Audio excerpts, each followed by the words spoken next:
What's up, guys? Welcome back, Victorum gaming fans, SPQR fans. We're continuing our little trilogy here of Iberian scenarios for the game. So this one is called Invasion, and as you can see here, there's some pretty beefy deployment zones. So warbands, again, equal size here. The enemy player is the attacker, whereas you are the defender here. And then the attacker will deploy all their models, and the Iberian player then gets to deploy all their stuff. So again, you are getting lots of good information as the Iberian player watching them deploy. The attacker then rolls a dice. If he rolls a 6, he has the first phase. Otherwise, the Iberian player has the first phase. So just the attacker. So, and there are, of course, ways where you could potentially tweak that and get maybe a reroll.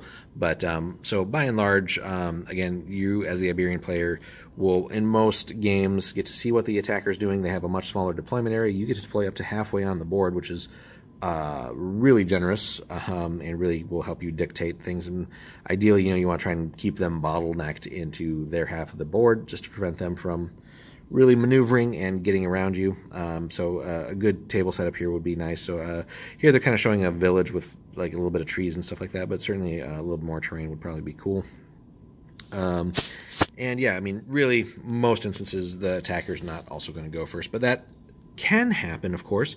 So we do just want to be careful of maybe as the Iberians deploying, going all in and putting everything up at the midpoint, because they might just reach out and punch you on turn 1 in an area where you didn't want to be fighting turn 1. No other special rules for the scenario, so victory-wise, it is pretty simple here.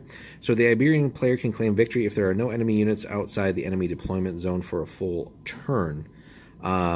So that one's a little bit iffy, right? So no enemy units outside of the enemy deployment zone for a full turn. That seems very easy to prevent, right? So let me just read that one more time. The Iberian player can claim victory if there are no enemy units outside of the enemy deployment zone for a full turn. So I guess, yeah, I mean, the Iberian player is probably going to go first most of the time. That being said, it seems very doubtful that they can really prevent you from getting out of your deployment zone with at least a unit. So you just want to be careful, though, of once you do leave, you don't want to like expose that unit to basically getting annihilated right away, and then keep being forced to basically move up and out of that deployment zone.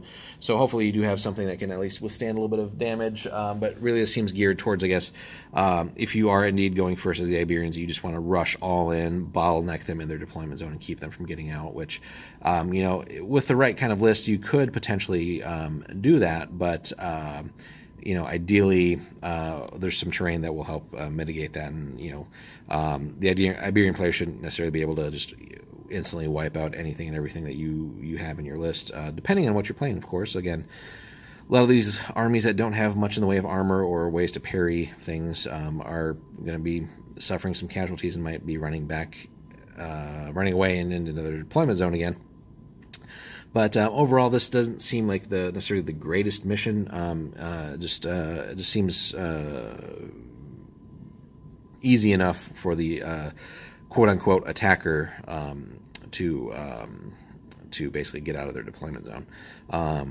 So yeah, I'm not sure. If you guys have played this one, let us know in the comments. But overall, this seems like a so-so kind of mission. And again, so basically all the attacker has to do is get out for a full turn, and basically if they get their whole army out, and then, I mean, I guess they could potentially retreat into that, but just I would prefer, at least if there were like a little bit more effective victory conditions on both sides or something like that. But again, it could be an interesting scenario, but I would say overall not necessarily the greatest.